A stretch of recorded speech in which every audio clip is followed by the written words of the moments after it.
News world की team पहुंच चुकी है मुजफ्फरनगर में। मुजफ्फरनगर के इस पड़ाव में न्यूज़ वर्ल्ड की टीम गाँवों का दौरा कर रही है। इस वक्त हम मौजूद हैं मुजफ्फरनगर के गाँव सोरम में। सबसे पहले कैमरामैन से कहूँगा, हमारा जो है एंट्रेंस हुआ है गाँव में, जो गाँव का मुख्य मार्ग है, मुख्य सड़क है, सबसे पहले उसको दिखाना चाहूँगा। कैमरामैन से कहूँगा कि दिखाएं यहाँ पर किस तरीके के हालात हैं। जो साफ़ सफाई की बात की जा रही थी, इस कोरोना से निपटने के लिए सबसे पहली बात साफ़ सफाई की आ रही थी, सैनिटाइजेशन की आ रही थी, जांच की आ रही थी। लेकिन वर्तमान में क्या स्थिति है, यही जानने के लिए न्यूज़ वर्ल्ड की टीम सड़कों पर उतरी हुई है।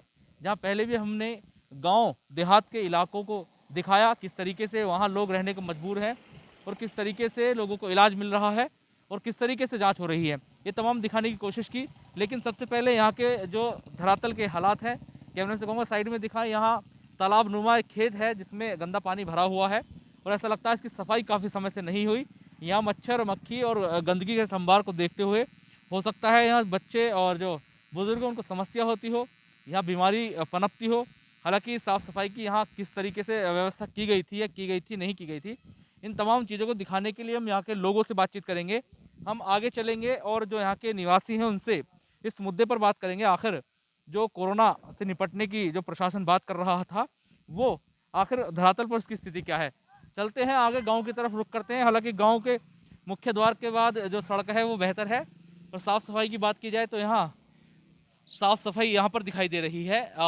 लेकिन यहाँ जांच हो रही है नहीं हो रही, क्योंकि यहाँ मोते कई होना बताया गया है और उन्हीं मौतों को जानने के लिए या उसके बाद क्या किस तरीके से जो सरकार की तरफ से जो कहा जा रहा था और सिस्टम की तरफ से जो कहा जा रहा था ट्रीटमेंट का और जांच का, वो जान लेते हैं। अच्छा, मेरे साथ एक सज्जन मौजूद हैं, गांव के रहने वाले हैं। क्या नाम है आपका? नफीस अहमद। नफीस जी, आपके गांव में क्या लगता है कितनी अब तक जो बुखार से मौतें हो रही थी कितनी हो गई हैं और कौन कौन आपके संज्ञान में कितनी हैं? लगभग अभी जो सुनने में आ रहा है करीब करीब 50-60 मौतें हो चुकी है इससे। और इसमें जिला प्रमुख से जो है वो जिला पंचायत सदस्य थे, उम्मीदवार थे सम्राट बालियान, एक विशाल चौधरी थे। और आज भी सुनने में आया कि 2 मौत इधर सिलारी पे हुई है। तो इसमें ये काफ़ी इसका ये कोरोना की वजह से सुनने में आ रहा है, तो काफ़ी भय है गांव में भी इसका। अच्छा, गांव के अंदर भय है।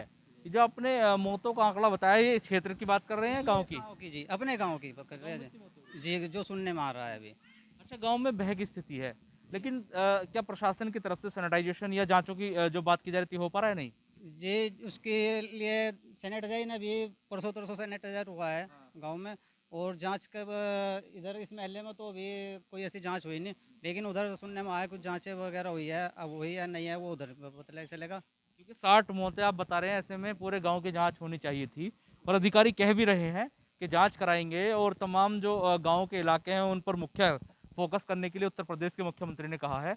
तो आपकी तरफ अब ये हुआ ही नहीं, जांचें हुई नहीं? नहीं, इस महल्ले में तो नहीं हुई है जी, अब उधर हुई है शायद कुछ।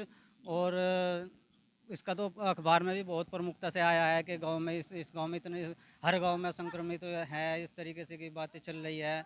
अब वो देखते हैं कब टीम आती है। ये बताइए, आपके इस गांव में इतनी मौतें हो चुकी हैं, कोई सुध लेने आया, कोई मीडिया के लोग आए, किसी ने इस बारे में जानने की कोशिश की? अब तक नहीं। भाई इस महल्ले में तो जी मैं फिर से यही कहूँगा कि आप पहली दफ़ा मैं आपको इंटरव्यू दे रहा हूँ, बाकी कोई आया हो इधर उधर तो मैं अच्छा, आप मुझे बताइए, चाचा, यहाँ पर साफ सफाई की कैसी व्यवस्था है, होती है या नहीं होती है? अच्छा, कौन बताएगा? साफ सफाई होती है यहाँ पर नहीं होती है? जी यहाँ कोई साफ सफाई नहीं हो रही। कौन साफ सफाई करवा रहा है यहाँ? यहाँ देख लो तुम क्या हालात है, जो आपके सामने ही नहीं है। यहाँ तो कोई साफ सफाई नहीं है, कोई कुछ नहीं है। अच्छा, ना यहाँ कोई जोड़ है, जो निकासी का व्यवस्था नहीं है। कोई नहीं। चारों डबको गांव के पानी भरा पड़ा। अच्छा, ये तो समस्या हो गई गांव के पानी के निकासी की। लेकिन जो वर्तमान के हालात हैं, कोरोना से देश जूझ रहा है, यहाँ भी मौतें हुई हैं कुछ? मौत हुई 5-7 हुई यहाँ भी। बाकी यहाँ से कोई डॉक्टर वाक्टर तो कोई आया नहीं चेक वेक करन कुछ भी, ना देखा आए। टीके वीके लगे आपको? नहीं, अभी नहीं कुछ नहीं यहाँ से, टीके भी नहीं लगे? कुछ नहीं लगा। आप यहीं रहते हैं? हाँ रहे तो भाई यहीं। अच्छा, आप दूसरे मोहल्ले में जाकर के कभी देखा, क्योंकि उधर मौतें हो रही हैं बता रहे हैं? भाई हम किंग गिन जाते हैं, हम तो अपने घर रहे हैं। सही है। हाँ सही है, हम तो बिल्कुल अपना बचाव कर रहे हैं। हमारे जोड़ जाड़ का इसका ऊपर लो पहुँचा दो, ना कोई जोड़ है ना कोई वो है। पानी बंद कर दें, पानी बंद कर तो यहाँ लो पानी आ जा। अच्छा, इस गंदगी से भी तो बीमारी फैलती होंगी। आज तो ज़्यादा बीमारी फैल रहा है इस तो गंदगी से। इस गंदगी तो ढेर बीमारी। गंदगी की वजह से ही अक्सर बीमारियाँ फैलती है। जो भी बीमारी आती है ज़्यादातर गंदगी की वजह से ही आती है। और इस पर ध्यान नहीं देते। 5 साल में आते हैं इलेक्शन आता है, कोई भी प्रधान आएगा कह लगा हाँ मेरा काम पहला ही होगा, बस ये रोड बनवाऊंगा, मैं ये करवाऊंगा वो करवाऊंगा। लेकिन 30-35 साल की उम्र हमारी भी आ गई, आज तक तो ये पानी खेतों में भर रहा है, किसके खेत है? ये निजी खेत में जा रहा है। जिस दिन ये बंद कर देंगे सड़क पर रहेगा। तो ये देखिए, खास तौर से ये समस्या बड़ी है, क्योंकि अगर साफ सफाई नहीं होगी तो जाहिर तौर पर बीमारियां पनपेंगी। और जो कोरोना जैसी घातक बीमारी है उसने यहाँ इस गांव में दस्तक दी हुई है। जो जिला पंचायत के प्रत्याशी थे उनकी भी मृत्यु हो चुकी है। हालांकि कई सारी मौतें यहाँ होना बताया गया है, लेकिन जांच की और सैनिटाइजेशन की अगर बात की जाए, सैनिटाइजेशन यहाँ शायद हुआ है, लेकिन इधर इस मोहल्ले में अभी तक नहीं दिखाई दे रहा है। और जांच की अगर बात की जाए तो इन लोगों का कहना है कि यहाँ जांच करने के लिए कोई स्वास्थ्यकर्मी अभी नहीं आया है। हालांकि हम आगे भी जाएंगे, वहाँ भी देखेंगे क्या स्थिति बनी हुई है। लेकिन वर्तमान में अगर देखा जाए तो जो दावे और वादे किए जा रहे हैं, उन दावे और वादों को धरातल पर नहीं देखा जा सकता है। हो सकता है कागजों में दावे वादे चल रहे हों, लेकिन धरातल पर वास्तव में क्या है आगे भी जानेंगे, आगे देखेंगे। चलते हैं आगे अपने सहयोगी तस्लीम राणा के साथ। मैं Manohar Chauhan, news world India, Muzaffarnagar.